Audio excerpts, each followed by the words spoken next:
Has the news of those who came before them not reached them, the people of Nuh and Ad and Thamud, and the people of Ibrahim and the inhabitants of Madian and the overturned cities? Their messengers brought them the clear signs. God did not wrong them. Rather, they wronged themselves.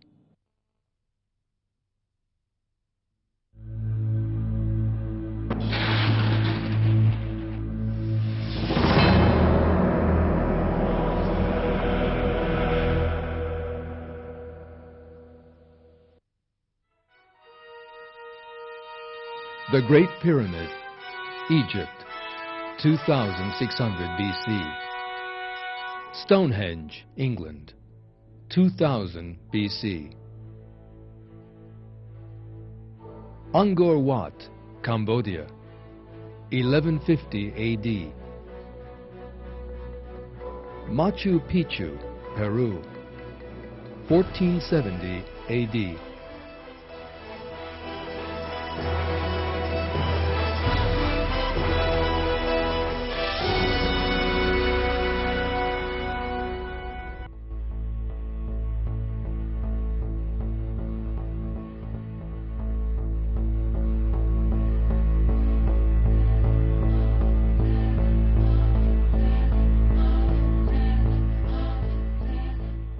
What you are seeing are the imposing remains of some old civilizations.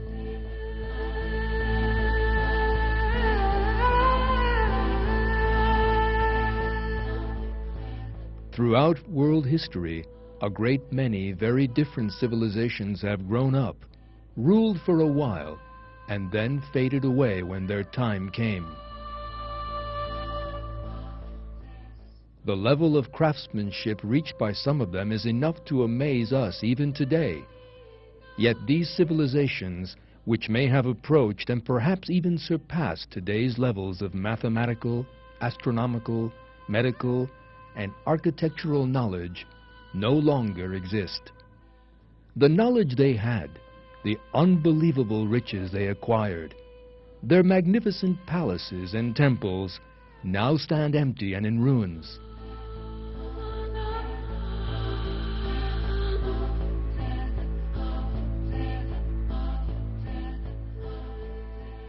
Despite all their power and wealth, they disappeared off the face of the earth. We now know that some of them were destroyed as the result of terrible disasters. In this film, we shall be examining just what happened to them. We shall also see how these destructive events were actually divine retribution, news of which is given in the Quran. We shall see that the peoples in question were destroyed because of their rebellion against God and their excesses. And archaeological discoveries provide the evidence for this.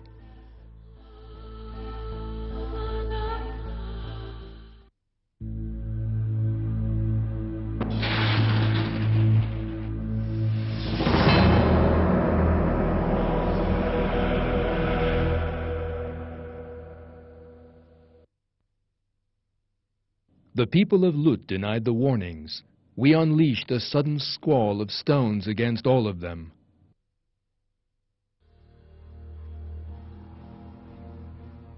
The land of Anatolia, the plains of Mesopotamia, the Arabian Peninsula, and the continent of Africa have witnessed the births of different civilizations since the beginning of time.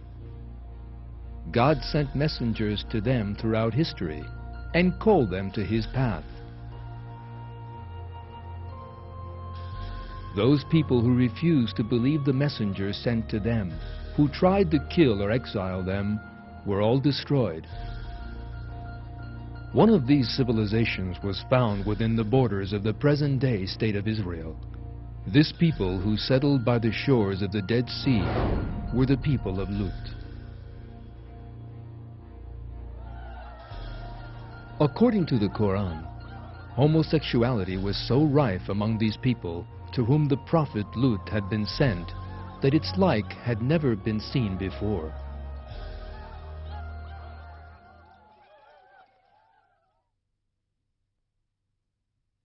When their brother Lut said to them, "Will you not do your duty?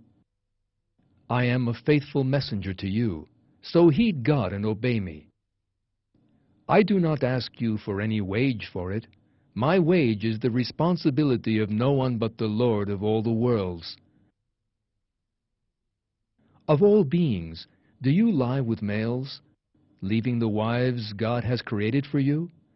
You are a people who have overstepped the limits."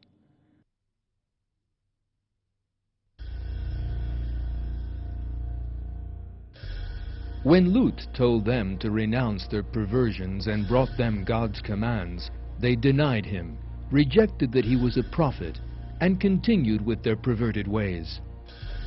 In return for that behavior, they were destroyed in a terrible catastrophe.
Let us now have a look at the archaeological evidence that has recently been unearthed regarding this people that are discussed in the Quran.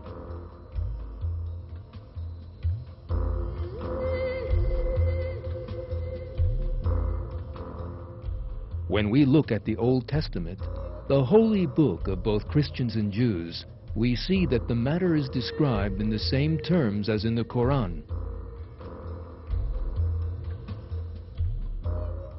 According to the Old Testament, the city where this deviant people lived was Sodom.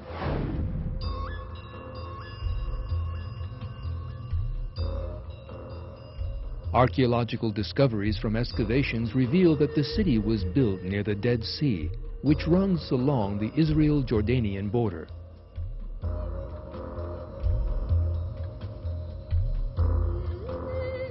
Archaeologists working in the area unearthed evidence of a terrible disaster here. The terrible damage to the human skeletons unearthed bore the signs of a powerful earthquake.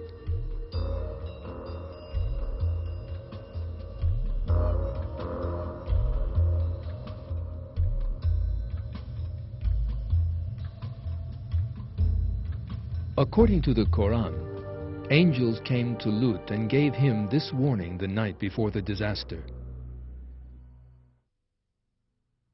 They said, "Lut, we are messengers from your Lord. They will not be able to get at you. Set out with your family, except for your wife, in the middle of the night, and none of you should look back. What strikes them will strike her as well. Their promised appointment is the morning. Is the morning not close at hand?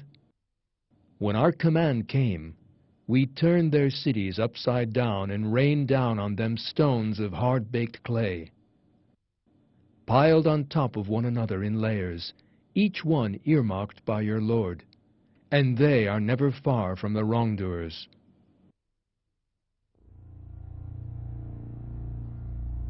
The expression, "turning their cities upside down," in all probability refers to the region being shattered in a powerful earthquake. According to a news story carried by the BBC under the title, "Scientists Uncover Sodom's Fiery End," the British geologist Graham Harris was one of the scientists to discover powerful evidence on the subject. According to Dr. Harris, Sodom had been built on the shores of the Dead Sea and traded in the asphalt found in the region.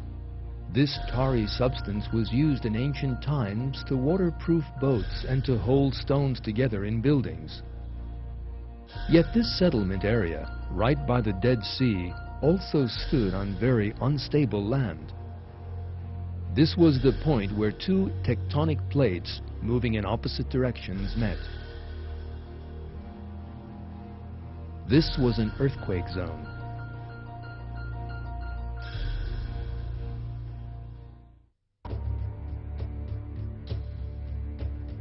The layers of lava and basalt unearthed during the excavations are the strongest proof that there had been a volcanic eruption, an earthquake here.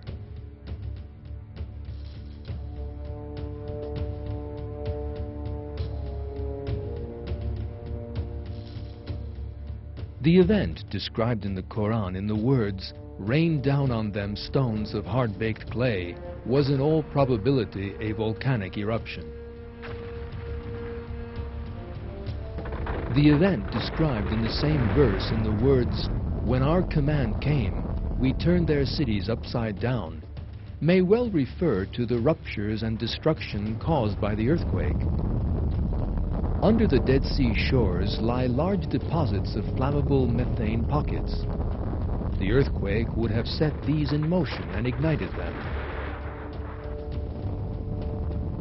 The ground would have turned into a quicksand, and a massive landslide would have swept the city into the water.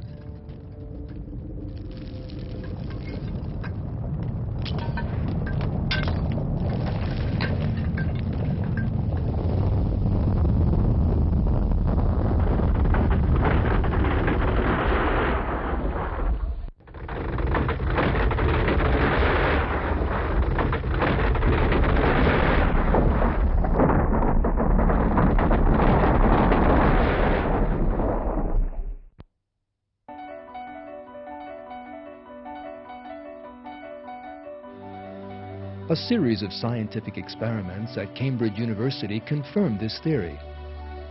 Scientists built a replica of the region in which the people of Lut had settled in the laboratory and induced an artificial earthquake.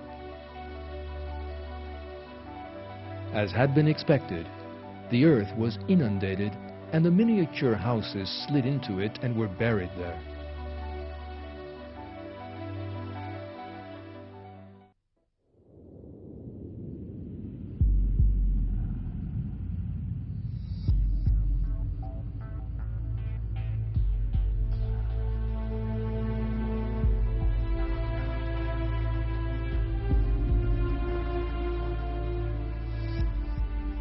These archaeological and experimental discoveries reveal one important fact.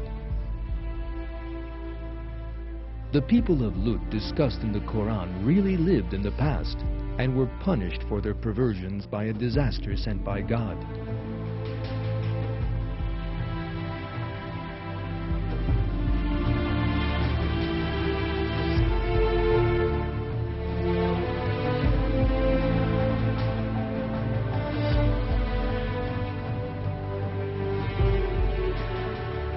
All the evidence for that disaster has today been revealed and is in complete agreement with the account given in the Quran. Once again, the fact is revealed that the Quran is the Word of God.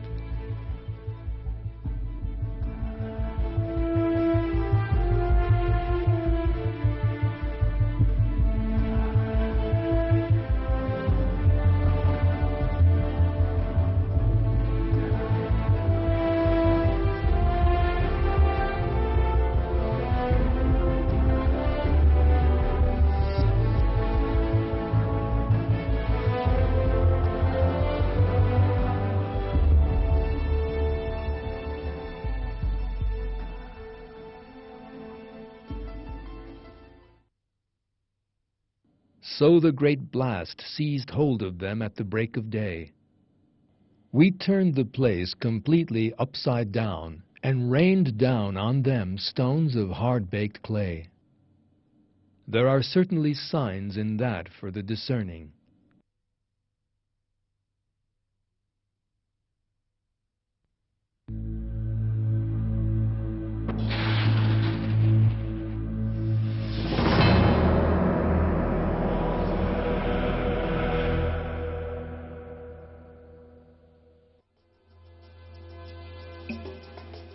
Mount Vesuvius is a symbol of Italy, and especially of the city of Naples.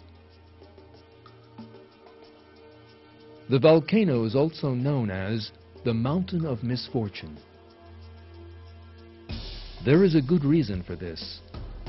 A city built on its slopes experienced a similar catastrophe to that which hit the city of Sodom. The name of the city, destroyed on account of its rebellion against God and its perversions, was Pompeii.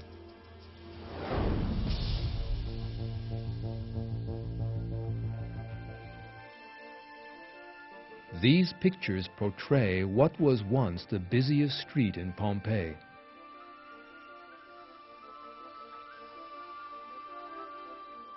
The city was a holiday destination of the high society of the Roman Empire and a symbol of wealth. The architecture of the houses was breathtaking.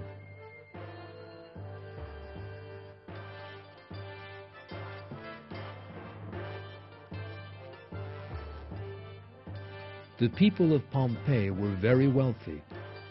Yet, instead of giving thanks to God for that wealth, they turned into a nation of deviants and gave themselves over to debauchery, and the city became a den of iniquity.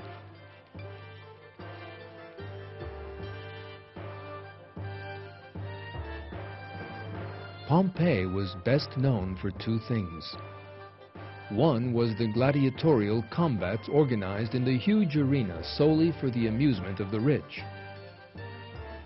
That savage spectacle had only one rule: to fight to the death.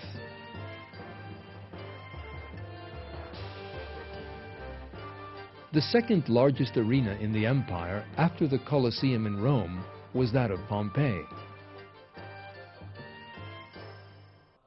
In the early years of Christianity, that arena witnessed the deaths of countless numbers of people, solely because of their belief in God.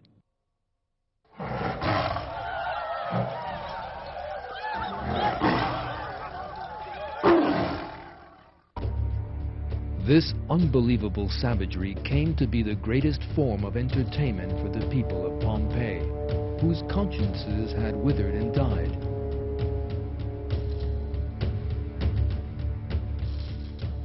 The second main feature of Pompeii was that it was the scene of the most ruthless implementation of the system of slavery, which prevailed throughout the Roman Empire. For a slave to disobey an order, there could be only one end. They were treated as worthless objects, bought for money. Yet the real oppression of the slaves by the nobles of Pompeii was something different. They were forced into prostitution.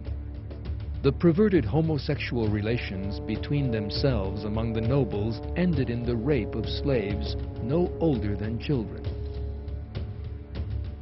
In short, their wealth had made the people of Pompeii degenerate and led them into a morass of perversion and deviancy. They had no idea what was about to happen.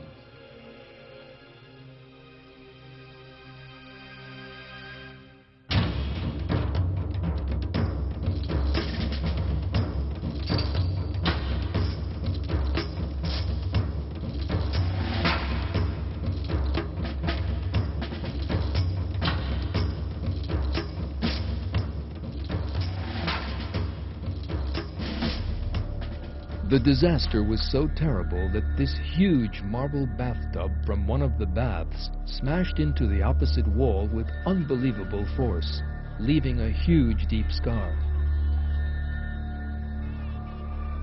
In an instant, the lava from Vesuvius wiped Pompeii off the face of the earth. That disaster remained concealed under the ground for the next 2,000 years.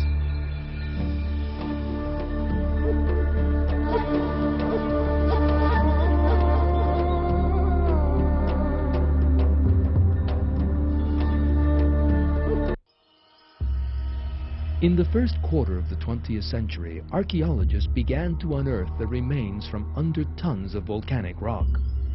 What they encountered was a piece of history 2,000 years old, totally unspoiled.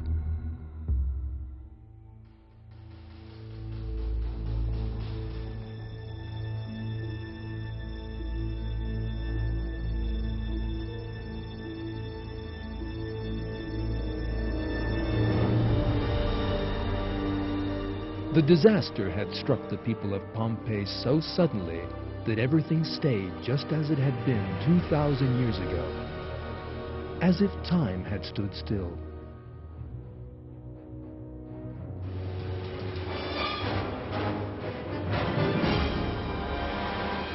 Despite the terrible eruption of Vesuvius, nobody fled, but just turned into stone where they stood.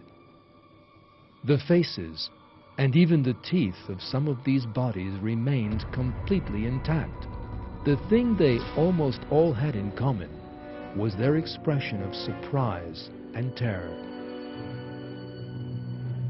A family eating together were petrified at that exact moment. Even the food on the table has been preserved. The most extraordinary side of the tragedy is this.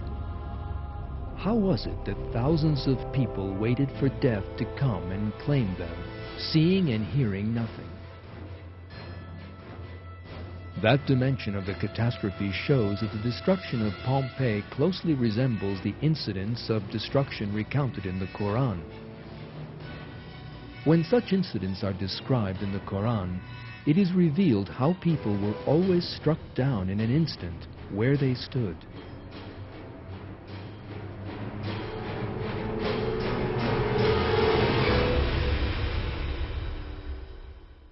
It was but one great blast and they were extinct.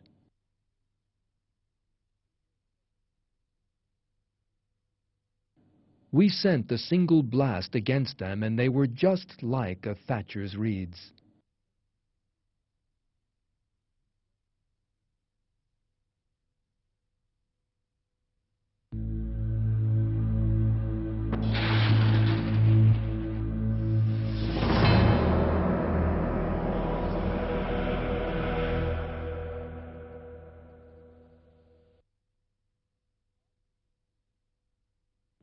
Ad were destroyed by a savage howling wind. God subjected them to it for 7 whole nights and 8 whole days without a break. You could see the people flattened in their homes, just like the hollow stumps of uprooted palms. Do you see any remnant of them left?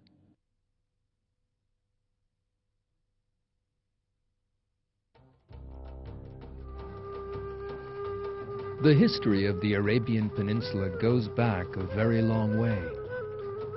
Countless legends of the desert-dwelling Bedouins have come down from the past to the present day. One of these legends speaks of a city built among the empty dunes of the desert. Despite the lethal land around it, the city was rich and fertile. The people of the city enjoy great well-being.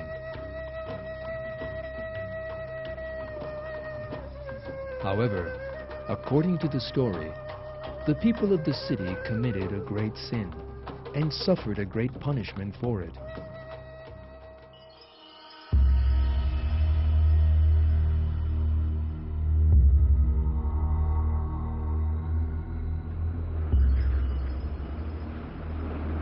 A horrible sandstorm annihilated them as if they had never existed.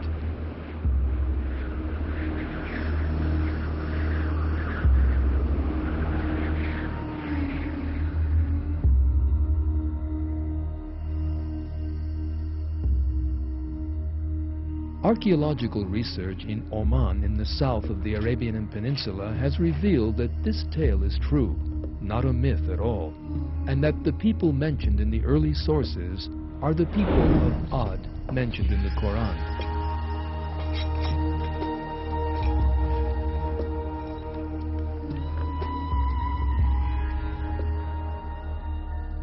It was the amateur archaeologist Nicholas Clapp who discovered this lost city. An Arabophile and a winning documentary filmmaker, Clapp had encountered a very interesting book during his studies into Arab history. This book was called Arabia Felix, written by the British researcher Bertram Thomas in 1932. Arabia Felix was the name given by the Romans to the southern part of the Arabian Peninsula and meant Fortunate Arabia.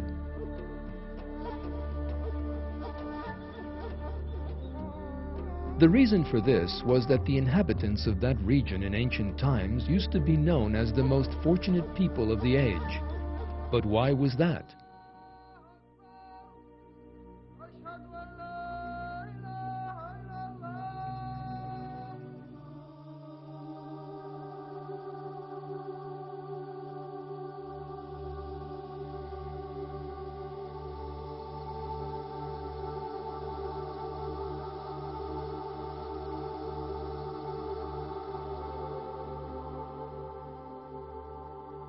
The people of the region produced and sold frankincense, an aromatic resin from rare trees.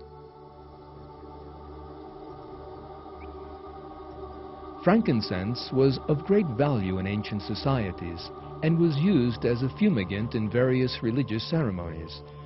That aromatic resin was as valuable as gold at that time.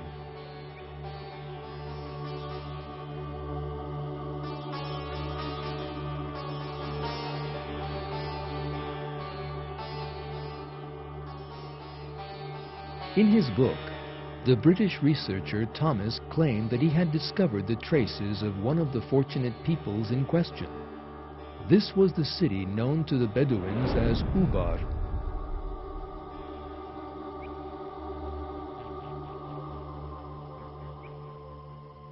On one of his trips to the region, the Bedouins had shown him an ancient track, saying that it led to a very ancient city known as Ubar.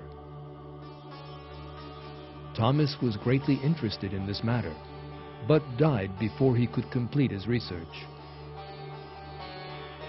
Nicholas Clapp studied Thomas's writings and came to believe in the existence of the lost city mentioned in the book. Wasting no time, he embarked on his own research.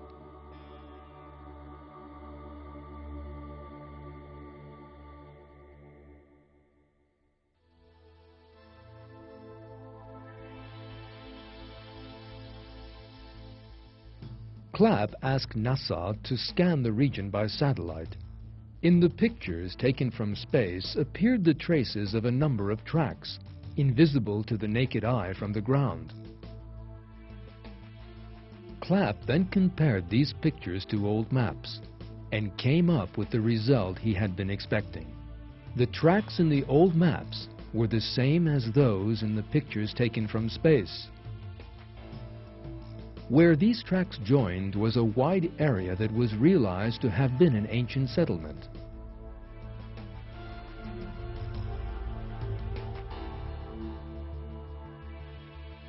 The time had come for Nicholas Clapp to set off on his travels.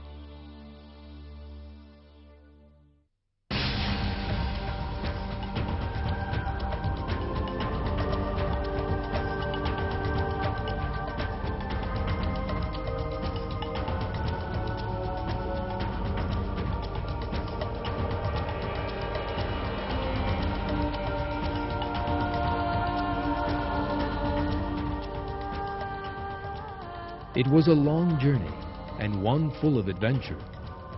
As it made its way through the endless dunes, the research team from time to time made use of the latest technology.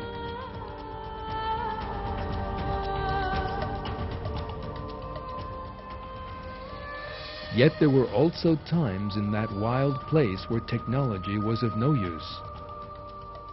Eventually, Clapp and his team arrived at the historic remains they hoped would be those of the city of Ubar.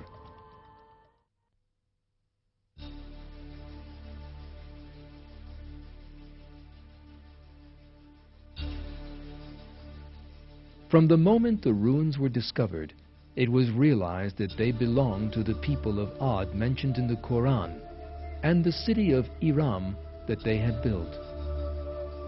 Clapp also made use of the Quran during his investigations. In the Quran, The city of Iram was described as possessing tall pillars. Yet the Arabic word used for pillar also means tower. In other words, the feature of the city described in the Quran was that it possessed tall towers. The traces of these tall towers duly emerged during the excavations. Thanks to the use of three-dimensional graphic technology, scientists were able to reconstruct them. Dr. Zarins, a member of the research team that carried out the excavations, stated that it was these towers that distinguished this city from other archaeological discoveries and confirmed that the site was the city of Iram, which had belonged to the people of Ad, mentioned in the Quran. Do you not see what your Lord did with Ad of the city of Iram with lofty pillars, whose like was not created in any land? Ad denied the truth. How terrible were my punishments and warnings! We unleashed a howling wind against them on a day of unremitting horror. It plucked up men like uprooted stumps.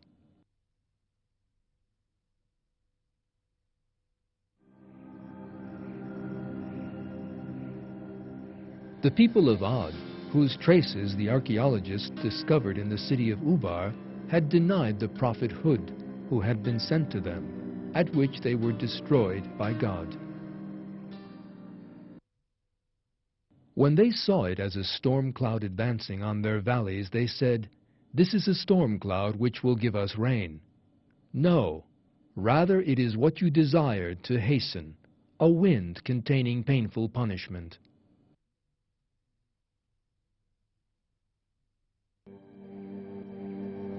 It is revealed in the verse how the people saw a cloud that would bring them great suffering, yet that they failed to understand its significance, believing it to be a rain cloud.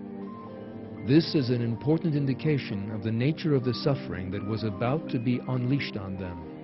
Desert storms. The whirlwinds that proceed along by raising up the desert sands resemble a rain cloud from a distance. It is possible that the people of Ad were deceived by this and failed to realize the danger. In fact, Ubar, the Atlantis of the sands, was unearthed from beneath a layer of sand several meters thick. As revealed in the Quran, the storm lasted 7 days and 8 nights, depositing tons of sand on the city and burying its population alive.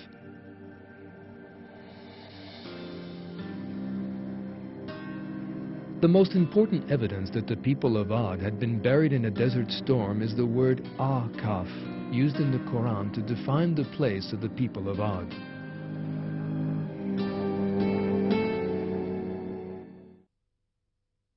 Remember the brother of Ad when he warned his people by the sand dunes, and warners passed away before and after him. Worship no one but God.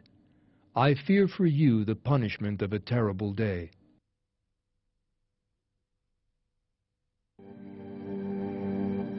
Ahqaf in Arabic means sand dunes.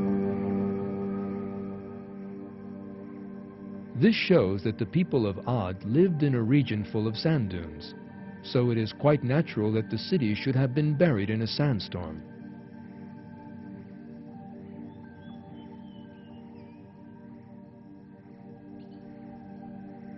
The disaster that struck the people of Ad in the form of a storm that flattened people just like the hollow stumps of uprooted palms must have destroyed the whole population within a very short time. The whole city and everything in it was buried alive under the sand. The desert slowly spread after the destruction of the people of Ad, leaving no trace of them behind as it settled over them.